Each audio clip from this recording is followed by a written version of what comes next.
자리에 물이 있습니다. 깔고 앉지 않으시겠죠? 네, 그러면 저희 일단 자리에 앉아서. 여러분, 오늘 김소연 배우님이 영화 관객과의 대화하시는 건 처음이래요. 네. 우리 모두 다 힘을 합쳐 아름다운 추억을 만들 수 있겠죠? 네, 그러면 우리 옆에 계신 배우님부터 인사 말씀 차례로 들어보도록 하겠습니다. 안녕하세요.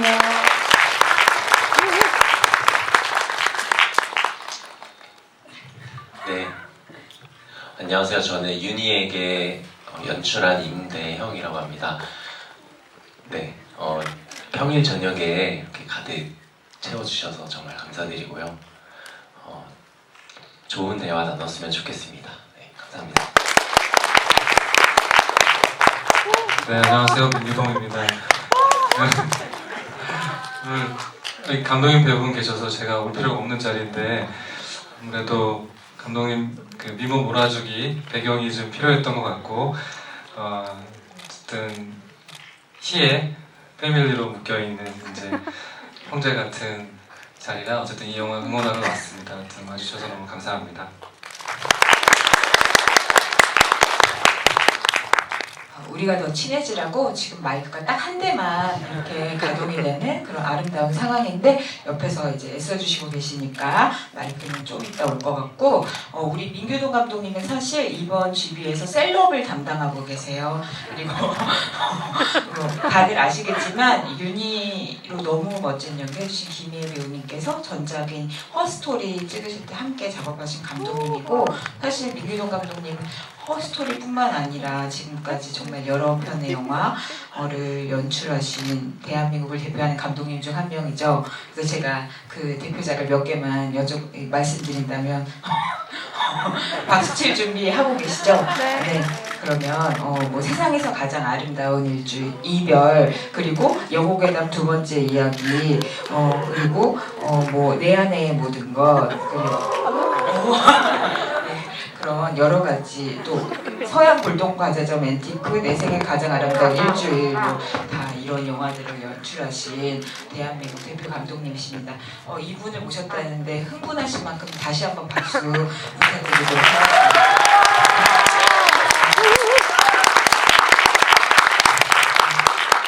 그럼 우리 셀럽 감독님께서 이 영화를 먼저 보시고 너무 아끼시는 마음에 이 자리에 함께 해주시기로 하셨는데 어떻게 보셨는지 주옥 같은 평부터 청해 보도록 하겠습니다.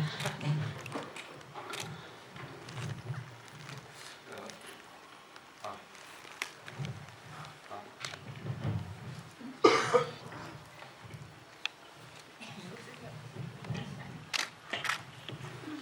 네, 제가 감히 평을 할 자리는 아닌데 감사하다는 말씀을 일단 감독님께 드리고 싶고 그 배우로서 좀 더 많은 영화를 해나가기를 바라는 마음이 굉장히 간절했는데 바로 굉장히 멋진 영화를 선택했고 더 본인의 연기 세계를 더 확장해서 많은 관객들과 영화로 새로 만날 수 있게 됐다는 게 너무 즐거운 일이라 그런 인연과 기회와 운명을 제공해 주신 우리 감독님께 일단 너무 감사드리다는 말씀 드리고 싶어요. 그게 일단 제 첫 번째 평이라고 볼 수 있을 것 같아요.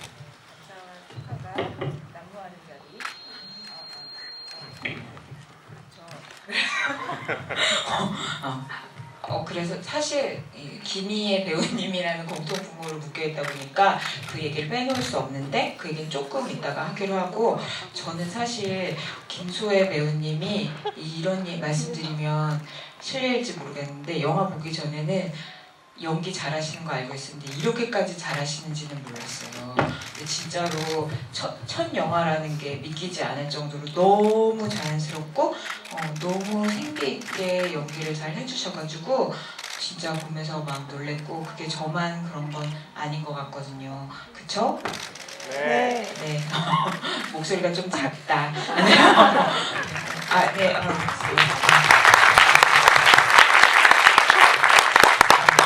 네, 그래서 오디션 얘기를 이렇게 지금까지 나왔던 거 얘기 들어보니까 드라마 촬영하시느라고 밤새고 가서 보셨다고, 그리고 그 딱 세보미의 설정만큼 필름 카메라도 직접 준비해가지고 보셨다고 들었는데, 이 시나리오 읽으시고 아니면 오디션 기회를 받았을 때 이 영화의 어떤 이야기를 들으시고 세봄이란 캐릭터 이 영화를 진짜 너무 하고 싶다 이런 생각이 드셨는지 여쭤볼게요.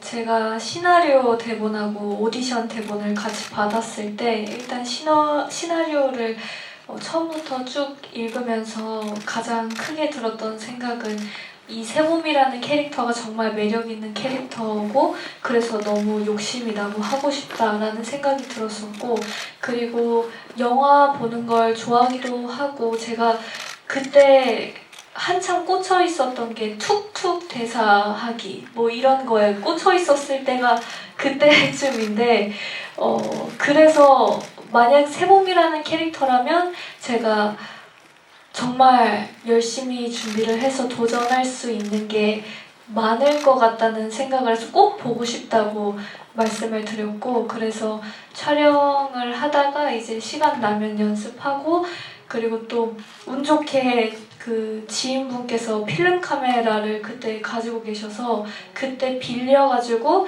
집에 가서 귤을 챙기고 이렇게 네, 가져가서 오디션을 봤던 기억이 나요. 근데 그때 툭툭 대사하기에 꽂혀 계셨구나. 그러면 실례지만 지금 꽂혀 계신 게 뭔지 여쭤봐도 돼요?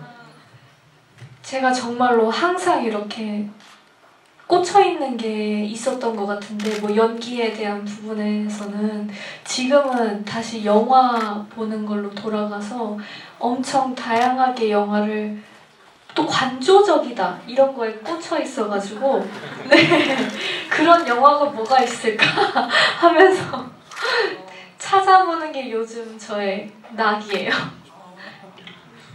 되게 재밌어요. 그 두 감독님 그러면 오늘 집이 끝나기 전에 관조적인 영화 보라고 추천할 만한 거 하나씩 생각하셨다가 추천해 주시면 정말 감사하겠습니다. 네. 왜 좋아하는지 모르겠네. 그렇군요. 근데 저는 그 말에 약간 동의하는 게 세봄이가 윤희만큼 너무 멋있지 않아요? 근데 저는 내가 19일 때 만약에 세봄이 같은 환경이나 입장에 처하면 나는 저렇게 멋있게, 물론 세봄이도 약간 혼란스러워하긴 하지만 엄마한테 먼저 여행 가자고 하고 약속을 잡아서 둘이 만나게 하고 이렇게 할 수 있었을까? 그래서 세봄이는 과연 정말 어떤 사람일까? 그걸 어떤 마음으로 그랬을까? 되게 궁금했거든요. 그래서 배우님은 그걸 어떻게 해석하셨는지 들어보세요. 일단 세봄이가 당연히 좀 이렇게 좀 도전적이고 그런 면은 있는 것 같은데, 사실 초반에 엄마에 대한 편지를 읽었을 때는 당연히 당황하고 좀 여러 가지 혼란스러웠을 것 같아요. 그래서 좀 안 좋은 생각도 했기 때문에 엄마가 잘 때 엄마 옆에서 뭐 내가 필요하지 않았던 것 같아 라는 말을 하기도 하는데, 사실 세봄이도 그렇고 엄마도 그렇고 거의 공통적으로 외로움을 좀 공감할 수 있는 게 있다고 생각을 했어요. 그래서 엄마를 좀 더 이해할 수 있었던 것 같고, 사실 세봄이가 치밀하게 계획했다고 생각은 안 하고요. 그 과정이었던 것 같아요. 그 엄마를 알아가는 과정도 있고 그러면서 자기 자신을 위로할 수 있고 이해하려고 하는 그런 마음도 있었던 것 같아요. 아름다운 대답이죠? 네, 우리 수많은 배우님들과 작업해온 셀럽 감독 민규동 감독님께서는 우리 김소혜 배우님의 연기를 어떻게 보셨는지 궁금해가지고 마이크를 넘겨드리도록. 저는 제가 TV를 잘 안 보다 보니까 김소혜 배우에 대해서는 잘 사전 이미지가 전혀 없었어요. 사실 그 영화를 보면서 이런 사람이 세상에 존재한다는 걸 처음 안 거죠. 그렇기 때문에 연기를 한다라는 걸 잘 못 느낄 정도로 그냥 저 또래에 저렇게 살아온 자기 일상을 그냥 표현하는 친구, 아닌가 이런 생각이 들었어요. 근데 실제는 모르죠. 그 연기일 테니까 실제 성격이 저런지 실제인지 모르겠지만 보면서는 김희애 선배님이 밀리는 것 같고 어느 순간엔 이게 상대방이 이제 아마 너무 몰라서거나 전혀 주눅들지 않고 그냥 팽팽하게 자기 존재감을 그런 30년 연기를 한 사람이랑 이렇게 딱 맞춰가는 모습을 보니까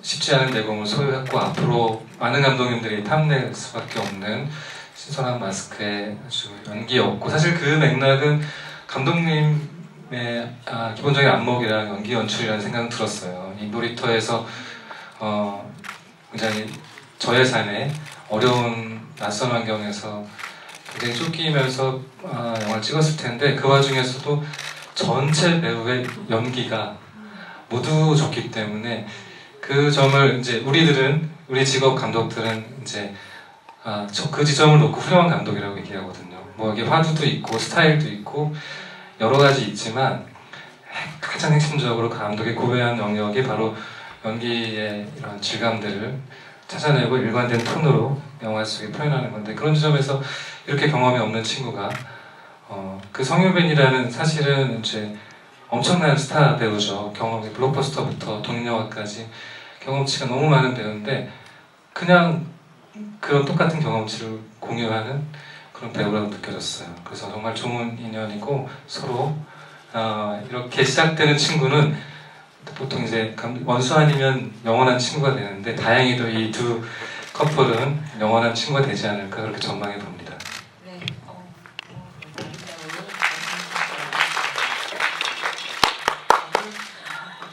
그럼 이대영 감독님이 정답을 아실 것 같은데 김소혜 배우님이 정말 약간 영화 속에 세상에 같은 캐릭터인지 아니면 정말 그 연기였는지 그런 거를 알려주실 수 있는 분이라고 같아요. 저도 사실 소혜 배우에 대해서 잘 몰라요. 근데 이제 처음 봤을 때 그 희애 선배님이랑 이제 작업을 해야 되니까 제가 물어봤어요. 저는 주눅이 너무 들어서 희애 선배님 앞에만 계셔도 쫄고 그 손도 발발 떨고 하는데 이렇게 주눅 안 들 자신 있냐 그 물어봤더니 주눅 안 들 자신이 있다고 그러더라고요. 대단한 친구구나. 그리고 그만큼 노력파인 것 같아요. 그 집에서 연습을 엄청나게 하고 또 대사 하나하나, 대사 톤 하나하나 다 연습하고 자기 나름대로 설계해서 연기를 하는 것 같고 이렇게 본능적으로 쉽게 연기를 하지 않고 그만큼 고민을 많이 하고 준비를 되게 열심히 하는 배우인 것 같아요. 네. 근데 제가 김희애 선배님한테 주눅들지 않겠냐고 물어봤을 때 그렇다고 말해야 오디션에 더 잘 볼 수 있을 거라고 생각했는데 그때 무조건 그렇게 대답을 하고 싶었고요. 네, 그리고 연습은 정말 열심히 해도 제 그때 목표는 가서는 그래도 그런 거 생각 아예 안 하고 단순하게 하고 싶었던 게 제 목표기는 했어요. 그래서 잘 못한 것 같지만 그거는 앞으로도 그러고 싶어요. 잘했습니다. 잘했습니다. 참 잘했습니다. 근데 그럼 이제 임대영 감독님한테 저는 영화에서 정말 지금도 얘기가 나왔지만 어떻게 보면 이거는 첫사랑을 20년 만에 첫사랑을 만들어가는 윤희의 여정이 영화의 중심이 될 수밖에 없는데 그걸 이끌어가는 사람이 딸 세 분이고 그래서 이 여행이 딸과 엄마의 모녀의 여행이 된다는 게 진짜 너무 아름다워가지고 그 이야기를 그렇게 쓰신 거에 되게 좋다는 거거든요. 그래서 왜 그 역할이 딸에게 주셨는지 여쭤보지 않을 수가 없습니다.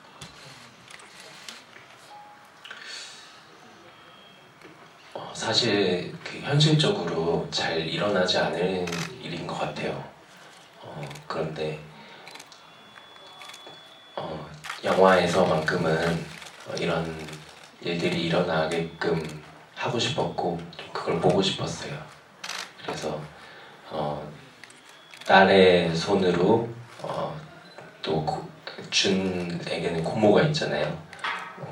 가족에게 받았던 상처를 가족의 손으로 다시 치유받는 그런 이야기를 구상을 했고, 그래서 딸이 엄마를 옛 연인에게 데려가는 그 이야기로 생각을 했던 것 같아요. 네. 조금 동화적일 수도 있고 사실 잘 일어나지 않을 법한 일이기 때문에 하지만 세상에 이런 이야기가 좀 필요하지 않을까 이렇게 생각했었습니다.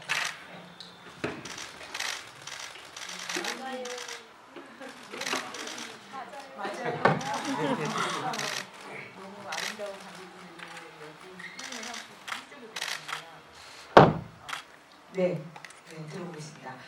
감독님, 이게 두 번째 장편 영화인 거 아시죠? 그래서 메리 크리스마스 미스터 무도 어떻게 보면은 아버지와 아들이 그 정말 낯선 여정을 함께하면서 화해하는 얘기잖아요. 근데 이 영화도 보면은 윤이랑 세봉이랑 모녀가 처음에는 되게 이렇게 대면대면하고 같이 있는 공간에서 되게 좀 어색해하고 건조하게 있는 사이인데 여행을 하면서 어느새 자기들도 모르게 되게 이렇게 자기들끼리 장난을 치게 되는 그런 관계가 되는데, 감독님한테 그래서 꾸준히 어떤 가족이라는 테마가 되게 중요한 것 같아요. 그래서 왜 그게 그렇게 나오는 건지 대답을 드릴 수가 있을까요?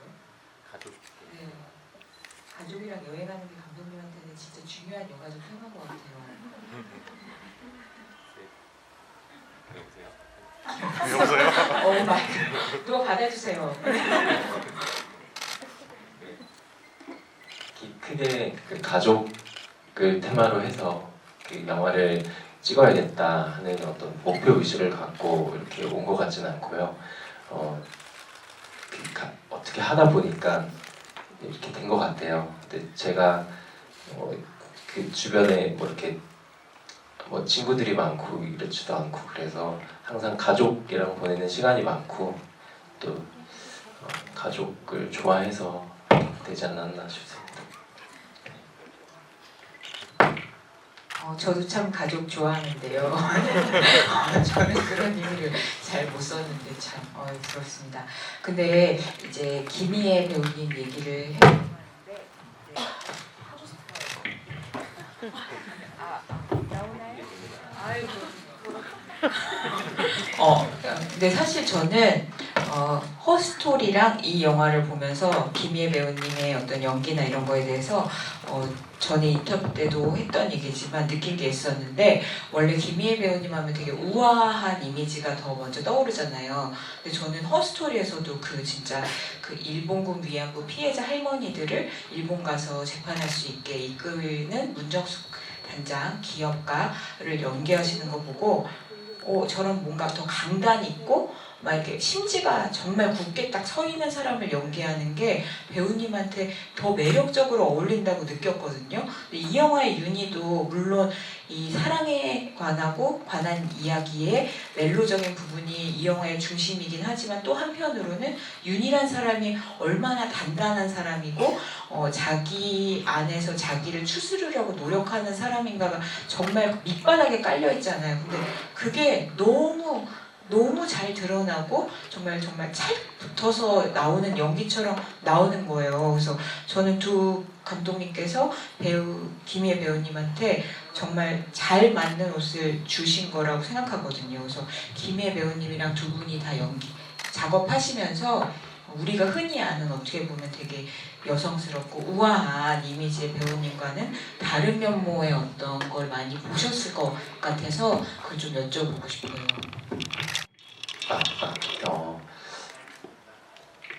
워낙 그 다양한 역할들을 정말 많은 역할들을 해오셨기 때문에 저희 영화에서는 제가 윤희 역을 부탁을 드렸는데 사실 준 역할에도 잘 어울리겠다라고 생각이 들었어요.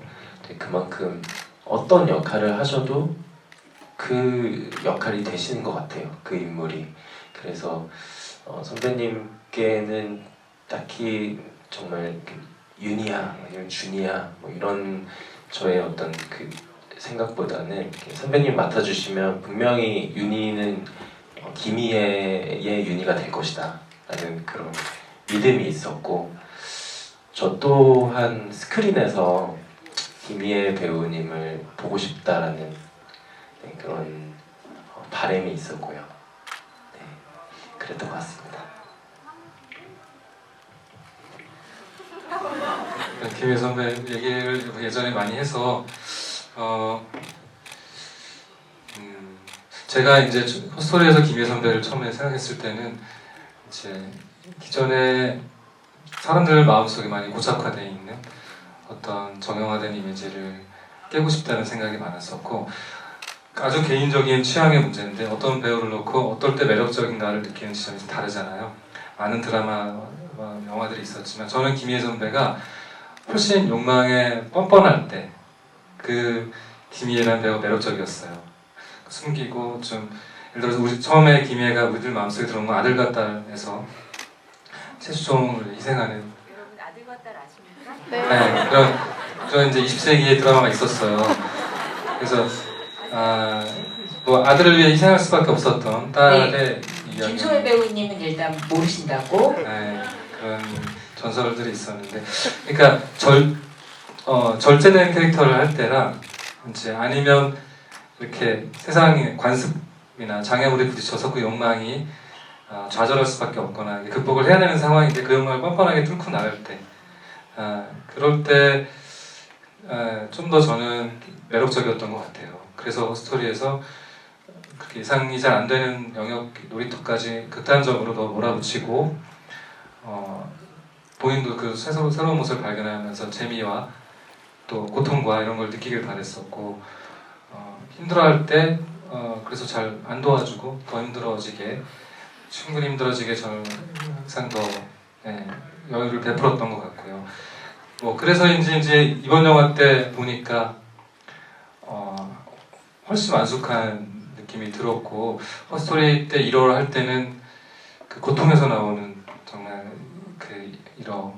하기 어려운 이런 느낌인데, 지금은 한마디를 해도 너무 자연스럽게 하는 걸 보고, 뭐 저는 많이 그 장면에서 웃었어요.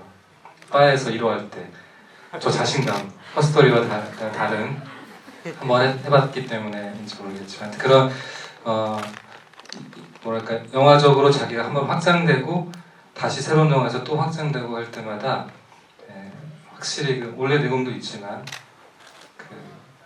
이렇게 좀 완숙해가는, 더 성숙해가는 이미지가 있어서, 다음 영화에 이제 김희애 씨랑 일하는 감독님은 또 이제 선물을 받고 훨씬 더 편하게 더 이제 입체적인 연기를 볼 수 있지 않을까 그런 생각이 들어서 빨리 데려보셨으면 좋겠어요.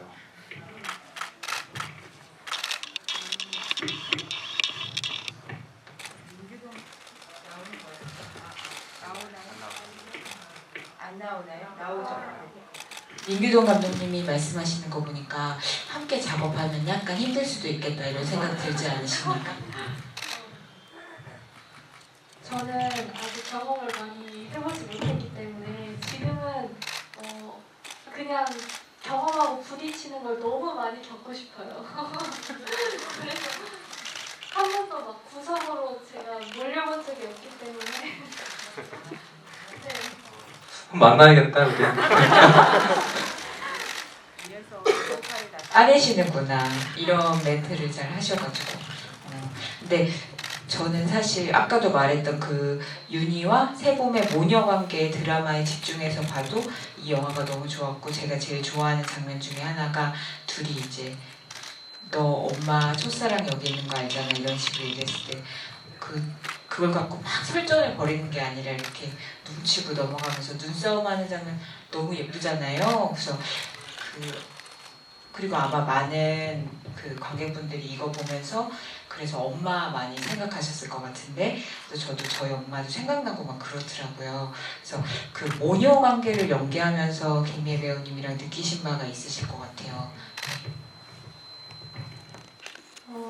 일단은 제가 촬영하면서나 뭐 세봄이 생각했을 때 이 우리 엄마가 엄마이기 전에 한 여자였으면 어떤 사람일까라는 생각을 좀 원래 살면서도 다 하기는 하는데 그거를 깊게 생각하면서 그걸 위해서 엄마를 위해 뭐를 하지는 않잖아요, 살아가면서. 근데 세봄이는 그걸 좀 더 이제 할 수 있는 환경이 이렇게 맞아 떨어지니까 그거를 딱 했던 것 같고, 근데 영화를 보면서 어쨌든 엄마의 새로운 모습을, 제가 자고 있을 때 엄마의 새로운 모습을 또 보기도 하고, 그러니까 영화를 보니까 이게 너무 또 다른 거예요. 이런 내가 자고 있거나 아니면 내가 나가서 뭐를 경수랑 놀고 있을 때 엄마는 벽에서 뭘 하고 계시고 택시에서 울고 계셨구나, 뭐 이런 걸 보니까 너무 신기한 거예요. 저는 그게 굉장히 제가 못 봤던 김희애 선배님의 모습을 보니까, 저랑 연기하는 거 말고 다른 김희애 선배님 모습을 보니까 그게 진짜 훨씬 뭔가 감동적이고 그랬던 것 같아요. 아니 저 너무 떨려요. 떨려요?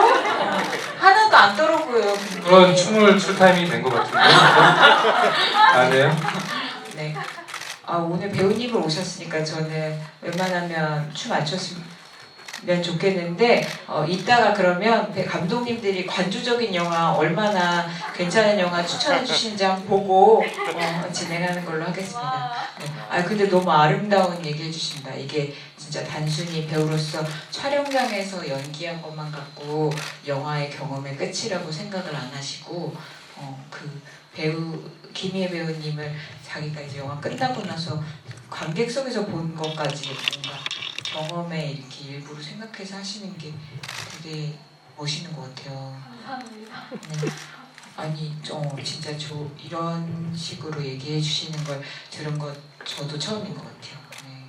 근데 저 아마 이 영화의 모든 인물들이 다 너무 사랑스럽고, 저 세상에 이렇게 세상을 바라보는 사람들만 있으면 진짜 너무 보드랍겠다 이런 생각하면서 보게 되는데, 그런 생각의 일부를 다 채워주는 게 영화 속에 아무리 스쳐가는 작은 인물들도 감독님이 너무 사랑스럽게 그리시는 것 같은 거예요.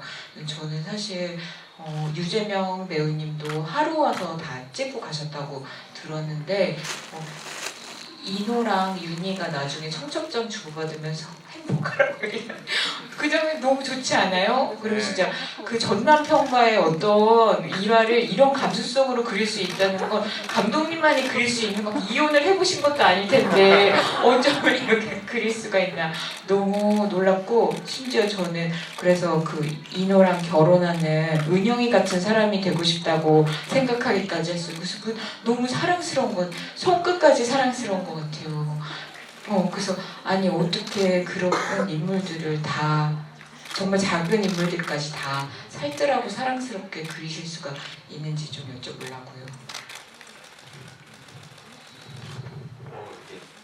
눈앞에서 칭찬을 이렇게 쏟아지니까 어떻게 대답을 드려야 될지 모르겠는데요. 네, 눈 감고 계세요. 이노 역할은 그 유재명 배우님이 연기해 주셨고, 하루 촬영을 하시고 가셨는데요. 다음날 드라마 촬영이 있으셨는데 그 밤새고 바로 가셨어요. 네, 그만큼 사실 그 씬이 저는 중요하다고 생각했었고, 왜냐면 그 윤희가 앞으로 누구에게 어떤 죄책감 혹은 미안함을 갖지 않고 앞으로 그냥 자기 자신으로서 아무 생각도 하지 않고 살 수 있으려면 이 관계를 정리해야 될 필요가 있다고 느꼈고, 이노도 어찌 보면 윤희한테 미안한 마음이 있었을 것 같고, 네, 그래서 그 씬이 이루어졌는데 그 중간에 그 나레이션이 나와요. 결혼하던 날 떠올랐던 사람이 너였다고. 근데 그 하필 그 시점에 그 나레이션을 든 이유는, 인호는 어떻게 보면 지금 만나는 누군가와 결혼을 할 수 있잖아요. 결혼도 할 수 있고 같이 살 수 있고 사회적으로 인정을 받을 수 있는데, 윤희는 누구를 만난다 하더라도, 가령 준과 다시 잘 된다 하더라도 결혼을 할 수가 없잖아요. 그런 뭐랄까 20년 전의 사랑 이야기지만 20년이 지난 지금 봤을 때 과연 이렇게 얼마나 변했을까. 그리고 윤희한테 인호가 행복했으면 좋겠다라고 했을 때 그 그 윤희의 뭐랄까 그 말을 들었을 때 윤희의 심정은 어땠을까? 여러 가지 의도들이 좀 들어가는 질문이었던 것 같아요. 영화 속에 좋아하는 아니, 영화 속에 좋아하는 장면이 많은데 진짜 그 장면도 너무 좋은 것 같아요. 그래서 제가 궁금했던 거 딱 하나만 더 여쭤보고 객석에 마이크를 직접 드려서 이야기하실 수 있는, 질문하실 수 있는 기회를 드리도록 하겠습니다.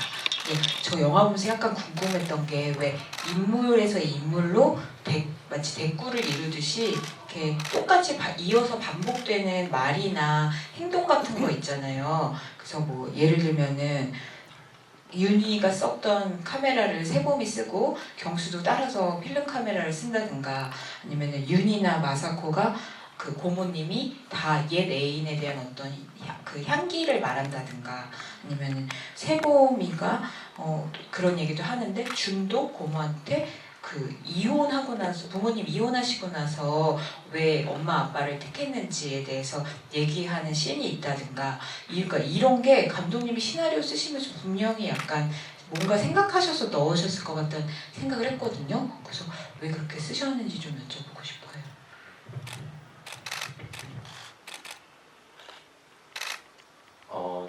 그 수학적으로 잘 맞아 떨어지는 그런 플롯을 좀 좋아하고요. 또 이 영화에서 그 특히 윤희 세공 가족 그리고 마사코 준 가족, 이 두 여성 가족이 비슷해 보였으면 했어요. 왜냐면 그 제가 보기에는 한국 사회와 일본 사회가 좀 비슷한 점이 있다라고 느꼈는데, 이게 남성 중심적인 그 아주 오랫동안 공고하게 그 공기처럼 이제는 이렇게 확립된 그 사회 시스템이 있고, 그 시스템 안에서 사는 이 여성 가족, 그 두 가족이 크게 다르지 않을 것이다라는 생각이 있었고, 그래서 그렇게 방치해서 보여주면서 좀 의도를 전달하려고 했던 것 같아요.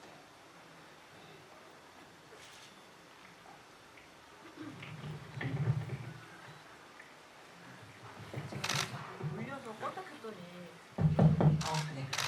그 덕분에 수학적으로 아주 아름다운 시나리오가 완성된 것 같습니다. 그러면 마이크를 하나 빼서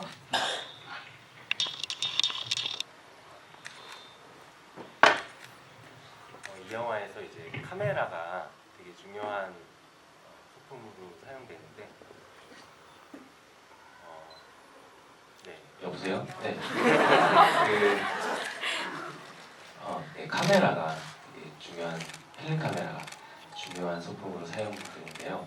저희가 현장에서 직접 그 필름 카메라, 작동되는 카메라로 사진을 찍었어요. 그래서 그 저희 연출팀 친구들이 직접 찍기도 하고, 저희 소혜 배우가 찍은 사진도 있고, 제가 찍은 사진도 있고, 계속 카메라를 저희들끼리 이렇게 나누면서 사진을 찍어서 그 저희 마지막에 그 집에서 경수랑 세범이 인화된 사진들을 이렇게 넘겨보잖아요.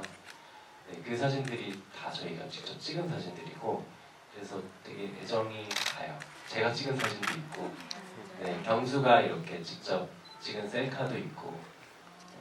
그럼 김희애 배우님 담배 피는 그 멋있는 사진 누가 찍은 거예요? 그 사진은 합성입니다. 죄송해요. 네, 감상을 당했나봐요. 거짓말을 못해서. 죄송해요. 네. 그럼 혹시 감독 자연스럽지 않았나요? 아니 너무 멋있어서 그런 거예요. 아시죠? 네. 그러면은 감독님이 찍은 사진 중에 관객분들이 보셨을 때 기억할 만하게 나온 사진이 뭐예요? 없어요? 제가 찍은 사진 네. 중에 그 나무의 그 등 사이에 눈이 이렇게 묻어 있는 그 사진이 있어요. 그걸 제가 찍었습니다. 오. 자랑하고 오. 소혜 배우가 찍은 사진 네. 있잖아요. 뭐예요? 근데 제가 찍은 게 대체 뭐죠? 제가 알면 좋은데 저는 엄청 많이 찍었던 것 같아요. 저 막 돌아다니면서. 네. 우리의 상상에 맡겨보는 걸로. 그러면 혹시 영화에서 말씀하셨던 뭐 눈사람이라든가 아니면 뭐 그런 오브제 주제라고 해도 되나? 뭐 이런 것들을 어떤 식으로 배치를 하려고 했다 뭐 이런 거에 대한 생각이 있으세요? 많은 워낙 영화에 많은 오브제가 활용이 되고 그래서 어떤 걸 구체적으로 가령 얘기를 한다면 글쎄 기차라든지 이제 기차는 한국의 유니의 동네에서도 있고 일본 오타루에도 있는데 이 두 공간에 좀 통일감을 주려고 했었고요. 수학적으로. 네, 네 맞습니다. 그리고 윤희와 준을 연결해보고 싶기도 했어요. 그 눈싸움 하는 씬 있잖아요. 그리고 그 눈싸움 하는 씬에서 눈 퍼내는 씬으로 갈 때 자세히 들어보시면 기차 사운드가 있어요. 그래서 이렇게 연결을 좀 해보려고 했고 또 윤희라는 인물을 좀 추동하고 뭐랄까 그 길을 걷는데 기차가 옆으로 막 지나가잖아요. 그때 내가 어디에 지금 내가 누구고 내가 지금 어디에 있지? 하는 표정을 딱 지으시는데 그런 식으로 기차는 좀 긍정의 좀 뉘앙스를 좀 활용해 보려고 했던 것 같고요. 또 뭐가 있을까요? 되게 많은 것 같아요. 눈사람도 의도해서 보여주신 거냐고. 눈사람은 저희가 직접 또 만들었고요. 그래서 이거를 형체를 구체적으로 정말 눈, 코, 입을 다 붙일 것이냐 아니면 이대로 그냥 몸만 줄 것이냐 이렇게 그런 얘기를 했었는데 이제 저희는 그냥 이 형태, 눈사람이라는 형태 요거 자체가 좋을 것 같다 그렇게 얘기했어요. 왜냐면 저는 이 영화가 되게 구체적으로 이렇게 파고든 영화라기보다는 터치하는 영화라고 생각을 했고 그래서 그냥 이렇게 너무 디테일한 눈사람을 완성하지 말자 이렇게 생각했던 것 같아요. 그럼 다음. 이제 씬을 시작하기 전에 저한테 이렇게 오셔서 소혜야 이거는 어떻게 하면 좋을까? 아니면 세범아 이거는 나는 이렇게 생각하는데 너는 어떻게 생각해? 이런 식으로 저랑은 많이 상의하셨던 것 같아요. 좋은 그림인데 얘기 들어보니까 네, 그 상의를 되게 많이 하려고 했고 대화를 일단 무조건 대화를 많이 해야 이제 서로 청사진을 같이 맞출 수 있기 때문에 네, 같이 대화를 많이 하려고 했던 것 같아요. 사소한 것부터 네, 별개까지 다 대화를 했었죠. 이런 어떤 디렉팅에 대해서 어떻게 생각하십니까?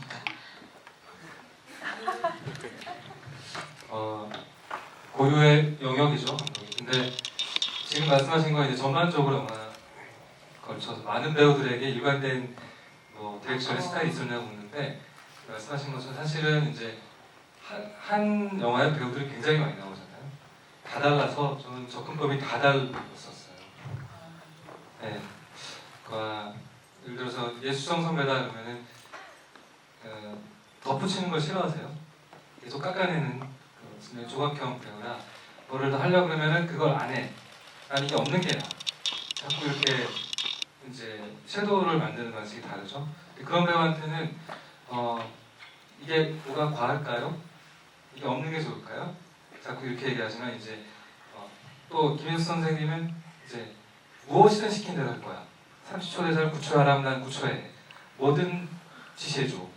나는 감독의 요정이고 나는 소품이야. 마음대로 해. 그러면 이제 그 배우한테는 아주 정확하게 4분 30초 동안 트랙이 도니까 이 대사를 4분 30초로 분할해서 리듬을 맞춰주세요. 한 테이크로 갈 겁니다. 그렇다 하면은 그 대사를 4분 30초 동안 하시는 거예요. 알아서. 그런 것도 있고 이성균 배우는 리허설을 막 같이 하고 싶어하고 맞아 하는 걸 좋아하는 거예요.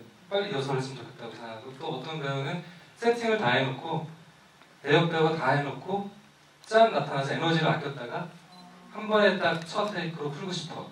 리허설 미리 막 그런 거 낭비하고 싶어 하지 않고 사실 감독님의 어려움은 나이 든 배우, 경력 있는 배우, 어린 배우, 그다음에 애국 배우까지 포함해서 각 배우마다 특성을 파악하고 소통법을 다 다르게 가져가서 다르게 연기 연출했을 거라는 생각이 들어요. 그러니까 아마 일관된 걸 찾기는 좀 어려울 것 같고, 그래서 감독의 어려움은 새 영화는 새 배우랑 찍으니까 새 도전이에요. 네, 그거는 그 배우가 어떠냐에 따라서 좀 새로 시작할 때는 그 긴장감이 엄청나고, 네, 그것은 이제 감독의 영혼에서 이렇게 가해지는 가장 큰 고통의 무게, 그 새로운 낯선 배우들과 다 다르게 소통하는 거죠. 그렇게 생각해요. 근데 엄청 재밌다. 나중에 감독님 영화 이렇게 목록 만들어 놓고 배우님들 얘기 이렇게 하나씩 들어도 너무 재밌을 것 같아요. 제가 이제 오타루에 놀러 갔었을 때 이제 보통 한국 관광객들은 러브레터 때문에 많이 가잖아요. 저도 그 같이 갔던 친구가 러브레터를 너무 좋아해서, 저는 별로 안 좋아합니다. 근데 그 같이 갔어요. 근데 어떤 카페에서 그 어떤 할머니 분들이 이제 다 같이 모여서 마실 나오셔가지고 담배를 피시는 그런 카페였는데, 담배 연기가 좌욱했던 카페였어요. 근데 할머니 한 분이 창밖을 보면서 아, 눈이 언제 그칠까요? 그러시는 게 들렸어요. 근데 감독님 일어 하세요. 듣긴 조금, 네. 그래서 그 말을 듣고 저분은 여기 사는 분인데, 그때 당시가 1월이었고 4월까지 거기는 눈이 오거든요.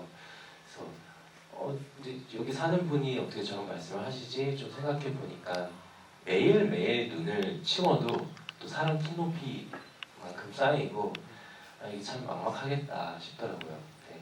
제가 표현하고 싶었던 어떤 막막한 감정이 그 할머니의 말씀과 되게 잘 맞았고, 그래서 그 공간에 대한 인상으로 남았어요. 그래서 그 공간을 배경으로 영화를 찍게 됐고요. 네.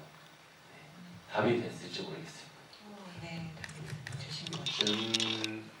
준이 이제 윤희에게 보낸 편지에 이 편지를 쓰고 있는 내가 부끄럽지 않다라는 말이 있고요. 이제 뒤에 윤희가 나도 더 이상 부끄럽지 않고 싶다라고 대답하거든요. 그래서 그런 그 편지와 그 편지에 대한 답장인 것 같고요. 이제 준은 그 료꼬 앞에서 그 말을 하는데, 저는 그 준이 어떻게 해서 그렇게까지 됐을까를 좀 생각해 봐야 할 필요가 있지 않을까 싶었어요.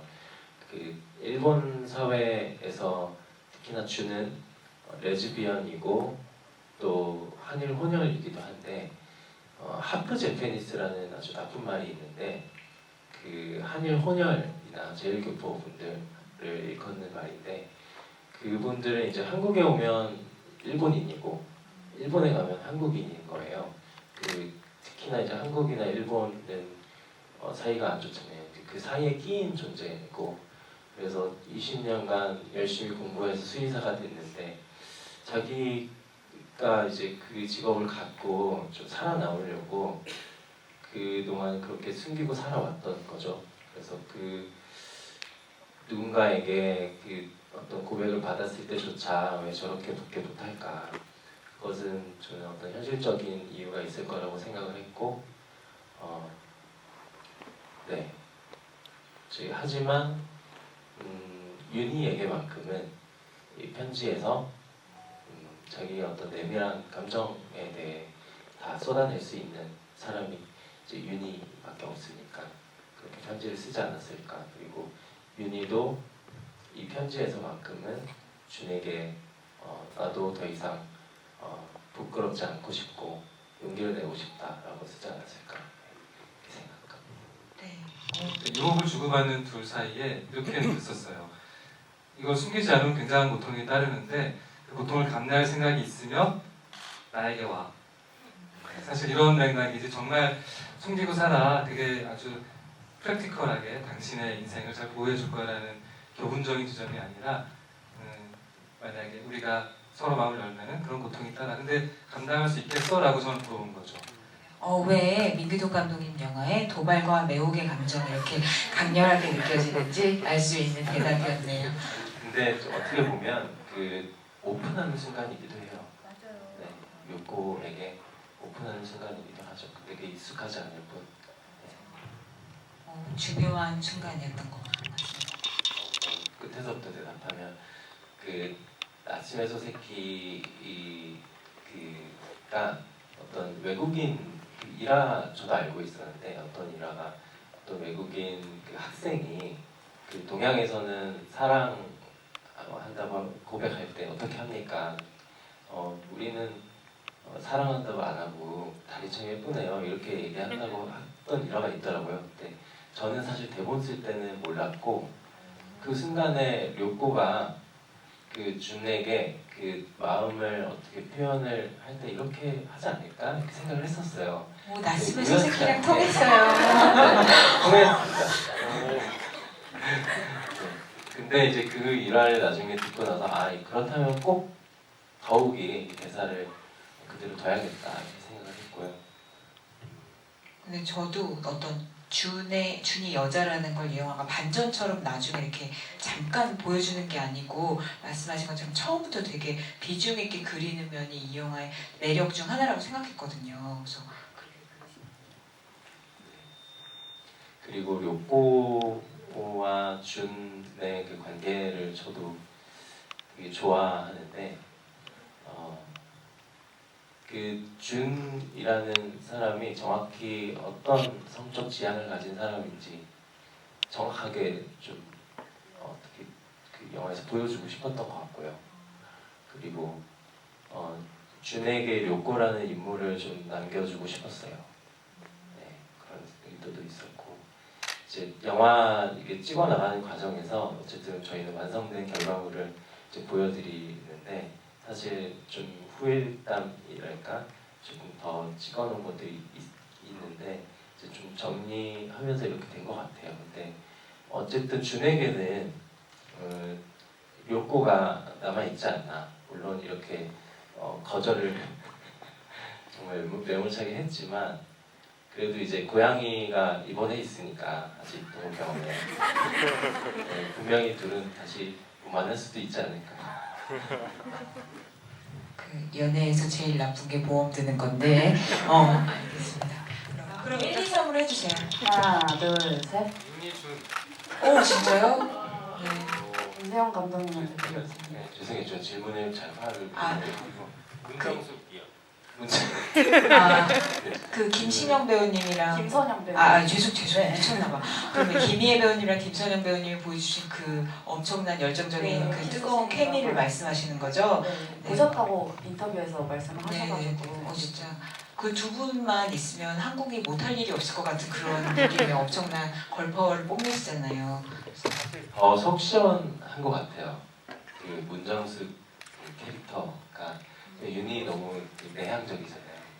정말 외향적인 역할이었고 그래서 오히려 허스토리 볼 때 좀 더 긁어주는 게 있지 않았을까.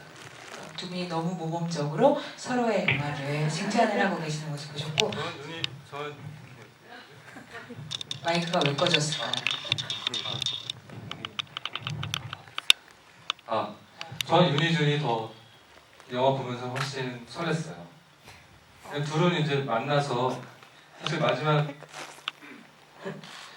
원래 오랜만이야라고 사실 다음날 보면 이제 아침에 사실 호텔에서 둘이 나눌 만한 이런 대화들이 있는데 생략돼 있잖아요. 보는 사람의 마음이나 만드는 사람의 마음이나 사실은 둘이 만나서 이제 더 내밀하게 나눌 대화들이 충분히 상상이 되고 구상도 했었을 것 같은데 안타깝게도 생략이 돼 있는 것 같고 이건 이제 앞으로도 관계가 훨씬 가까워질 이제 여지가 좀 있고 우리 문신 커플은 이제 옛날에는 훨씬 친했었지만 지금은 서로 아무리 만져도 생각도 뭐 이제 느낌이 그러면 이제 오래된 친구가 돼버렸고 그런 맥락에서 발전 가능성이 있는 커플은 좀 윤희와 준이라고 생각이 들고 사실 감독님에게는 그 생략된 둘의 과거 혹은 이제 그날 이후에 그날 밤의 이야기 사실 이런 것들이 우리한테 아직 많은 질문으로 남아있기 때문에 커플이 지금도 훨씬 더 궁금해요. 저는. 역시 도발과 격정의 감독님. 제가 잘 안다고 그러면 거짓말인 것 같아요. 저는 가늠하고 추측하고 그 뭐랄까요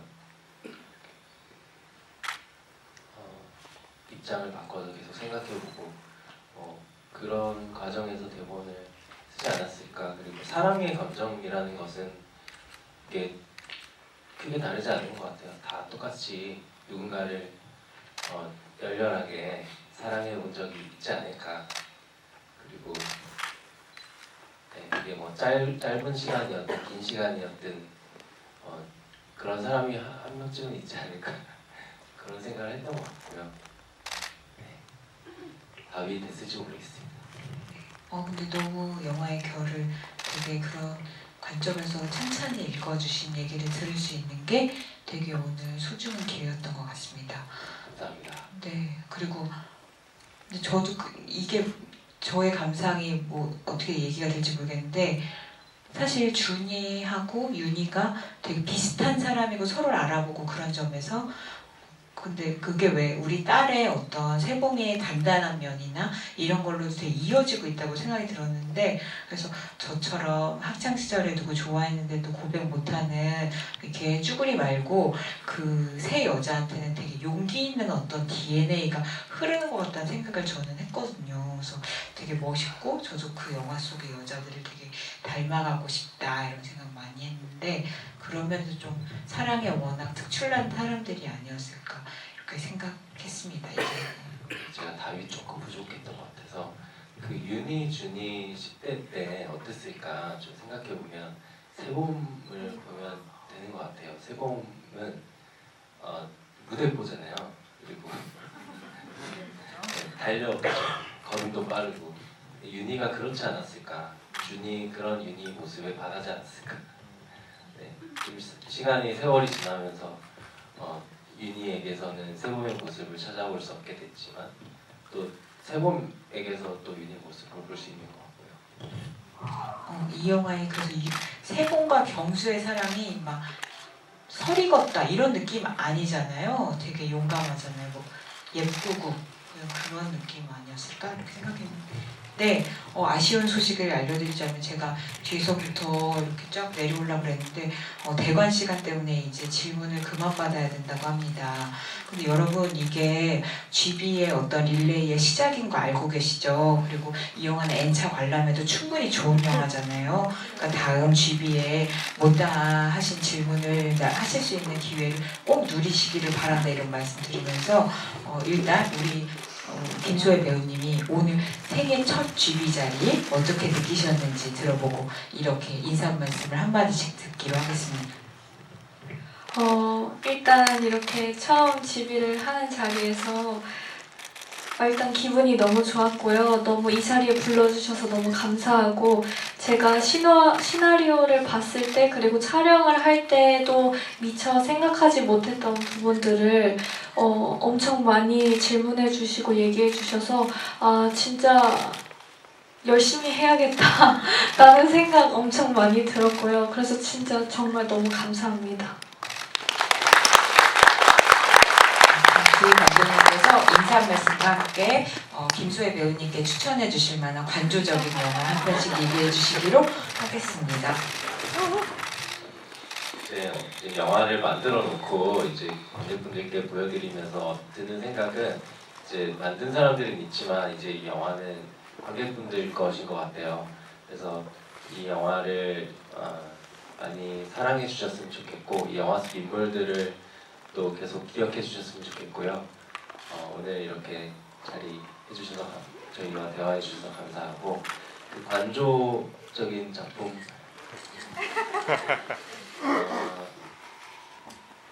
에드워드 양의 하나 그리고 둘부터 추천드립니다. 저도 진짜 좋아하는 영화인데 좋습니다. 에드워드 양의 하나 그리고 둘에 필적하는 민규동 감독님의 추천작. 네. 제가 그다음 두 번째 이야기 만든 지 20년 됐는데요. 그다음 두 번째 이야기가 사랑 풋 익은 사랑이지만 사랑했던 두 친구가 다른 이유로 어쨌든 이별하고 맞이하는 슬픔에 대한 이야기였죠. 그리고 저는 10년 뒤에 끝과 시작하는 거에서 두 사람이 만나면 어떻게 될까라는 걸 다시 한번 풀어봤어요. 또 10년 지나서 지금 20년이 됐는데 저도 여전히 궁금하거든요. 두 헤어진 두 연인이 과연 어떻게 살까? 어떻게 만나면 어떻게 될까? 이 영화는 편지를 내게로 잘 만나게 해주고 그 다음 10년이 또 궁금해지게 하는 스토리인 것 같아요. 그런 면에서 저는 아주 남다른 관객으로 정말 깊이 빠져서 봤었던 것 같고 오랫동안 기억에 남을 것 같고 앞으로도 또 이야기 자체가 살아서 제 인생에서 계속 저랑 같이 10년 이렇게 같이 갈 것 같아요. 제가 추천해주고 싶은 영화는 이 영화의 이미지랑 관련해서 두 영화가 떠오르는데요. 아시아적인 그 느낌은 화양연화가 떠오르고 장만옥과 왕가희 감독의 영화죠. 양조위 떠오르고 서구적인 영화로는 콜미 바이 유 네임